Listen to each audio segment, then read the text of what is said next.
Bahagyang bumagal pero lumakas at isa ng tropical storm ang Bagyong Paulo. Sa pinakahuling update ng Pag-asa, namataan ang sentro ng Bagyong Paulo sa layong 735 km silangan ng Infanta, Quezon. Taglay nito ang pinakamalakas na hangin umabot ng 65 km bawat oras malapit sa gitna. Ang pagbugso 80 km bawat oras. Kumikilos ngayon ang bagyo sa bilis ng 20 km bawat oras patungo sa direksyong Kanluran, Hilagang Kanluran. Bunsod nito, nakataas na ang Tropical Cyclone Signal number 1 sa eastern at central portion ng Isabela, Quirino, northern at central portion ng Aurora at northern portion ng Catanduanes. Ayon sa Pag-asa, posibleng maglandfall ang Bagyong Paulo sa may bahagi ng Isabela o sa northern Aurora bukas, Oktubre 3. Tala si Grace Castañeda ng Pag-asa. Kasama na natin, Ma'am Grace. Good morning.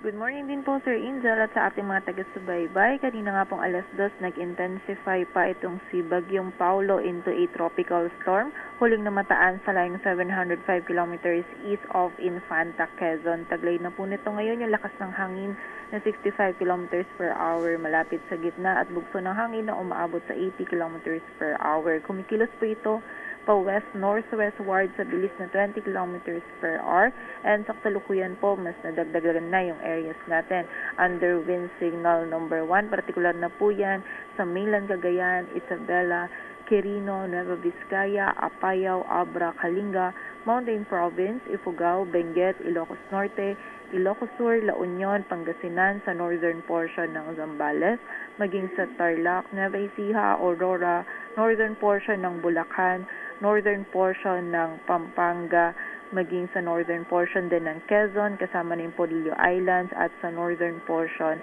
ng Catanduanes. Sa kasalukuyan po, medyo wala pa tayong nararamdaman na hangin na dala nito ni Bagyong Paulo, but within the day din po most likely, pagsapit ng hapon onwards, magsisimula na pong maramdaman yung bugso ng mga malalakas po na hangin na dala nito ni Bagyong Paulo. So yung mga areas na nabanggit po natin, pag-iingat po para sa ating mga kababayan dyan.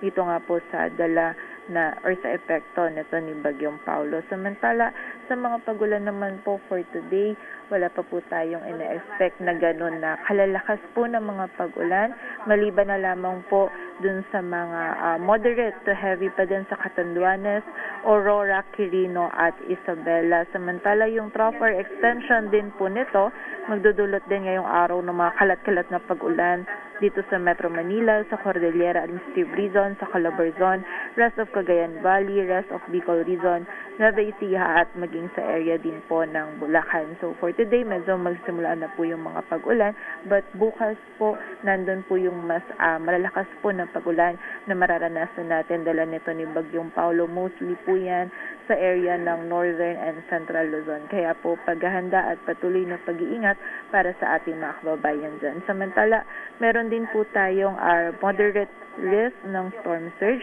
sa mga coastal localities ng Cagayan, Isabela, Aurora, Quezon, Camarines Norte, Camarines Sur at Catanduanes, kung saan kapag meron po tayong moderate risk or may risk tayo ng storm surge, ay suspended po yung kahit anong marine activities natin. And for sa kasalukuyan po, wala pa tayong nakataas na gale warning, but most likely po mamayang hapon ay posible na po tayo magtaas ng gale warning sa seaboards ng Northern at Central Luzon. And ayon nga po dito sa ating latest forecast track analysis, generally west-northwestward po yung pagkilos ni Bagyong Paulo. Posibleng maglandfall sa area ng Isabela or Northern Aurora tomorrow. But hindi po natin inalis yung possibility ng southward shift or mas bumaba pa yung track nito ni Bagyong Paulo. Kaya naman po pinaghahanda pa rin po natin yung ating mga kababayan mostly sa malaking bahagi ng Northern at Central Luzon, maging yung ilang areas po sa silangan ng Southern Luzon na hagip po nito ni Bagyong Paulo. And nakita po natin na lalabas ito ng ating area of responsibility by Saturday morning. And also in terms of intensity po, posible pa itong mag-intensify pa into a severe tropical storm bago po itong mag-landfall dito sa may Isabela or Northern Aurora bukas. At yan po muna ang latest dito sa Weather Forecasting Center ng Pag-asa. Grace Castañeda, magandang umaga po. Maraming salamat, Grace. Ingat din kayo, ha? Si Grace Castañeda mula sa Pag-asa. Lumalakas po si Paul.